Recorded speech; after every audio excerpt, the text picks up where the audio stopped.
of being on a train. Used to go bombing a lot on my own. Preferred being on my own a lot of the time as well. It's just, I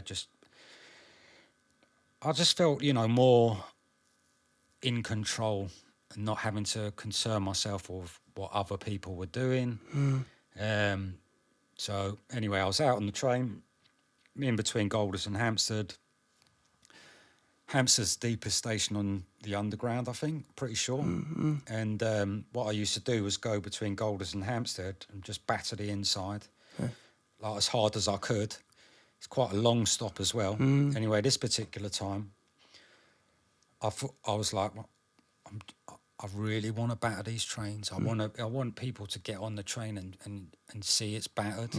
So I thought, well, I'm just going to start colouring in throw-ups in the insides. Coloured in now. throw-ups. Yeah, just there was enough time to do it. My throw-up was quick. On the end of the carriage, anyway, so I was doing that, and the train stopped in the tunnel, and the driver starts walking through, and I'm in a second or third carriage, never went in the front carriage, always stayed away from the front carriage. The driver had a peephole, so didn't want him looking through that peephole. A few carriages down, he's not going to see it. Anyway, he's come into the carriage. He's like, yeah, I've seen what you've done. The call's going through.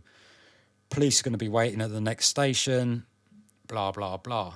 And I'm like, First thought, get rid of whatever I've got on me. Cans out the window, pens out the window.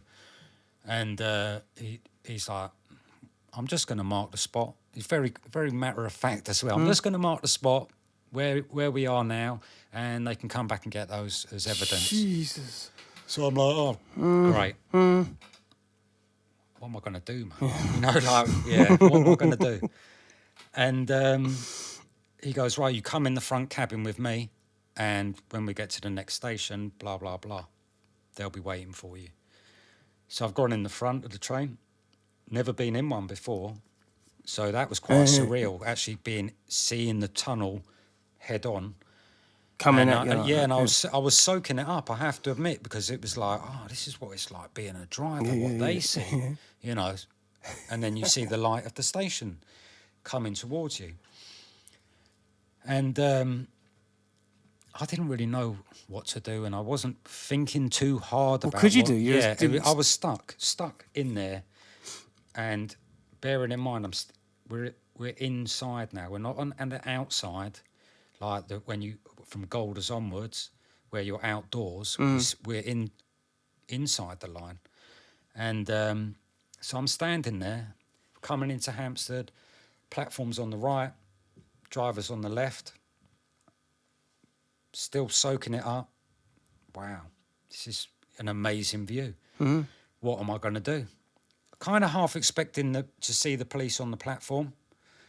So while I'm standing there, I heard this voice coming from somewhere that just said, just jump.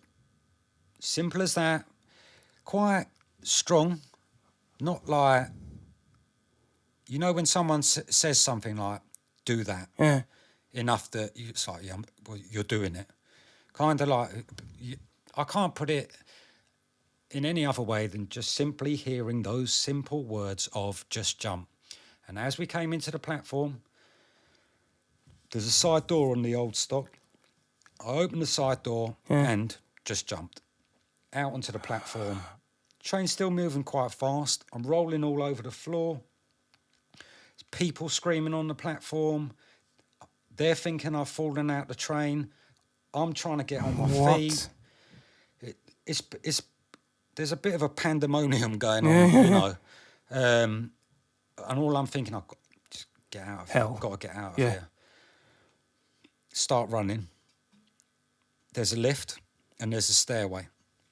Straight away, I was like, I'm not getting in the lift because I'm stuck there and it's like a cage.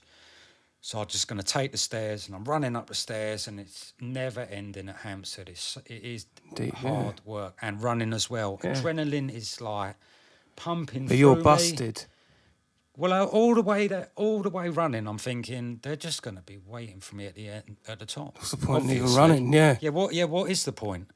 But at the same time, I kind of tell my kids this: just don't give up, right? you don't know what's going to happen. Don't try and preempt things in life, because people want that control of not wanting to know what's going to happen next, and more than half the time it doesn't happen that way, particularly with a fear mindset as well. Yeah.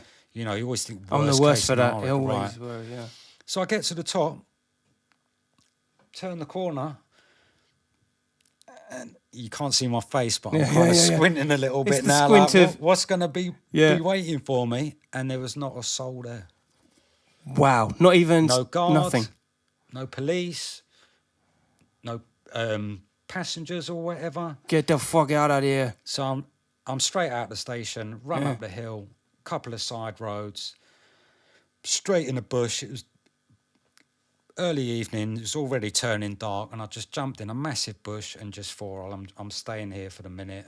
And at that point, I could hear bear sirens.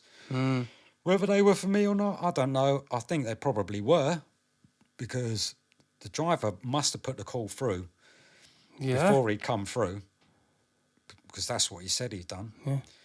And so I just waited there, and it got dark pretty quick, and I slipped up the road to Whitestone Pond, where the buses were, jumped on a bus down to Golders and went home.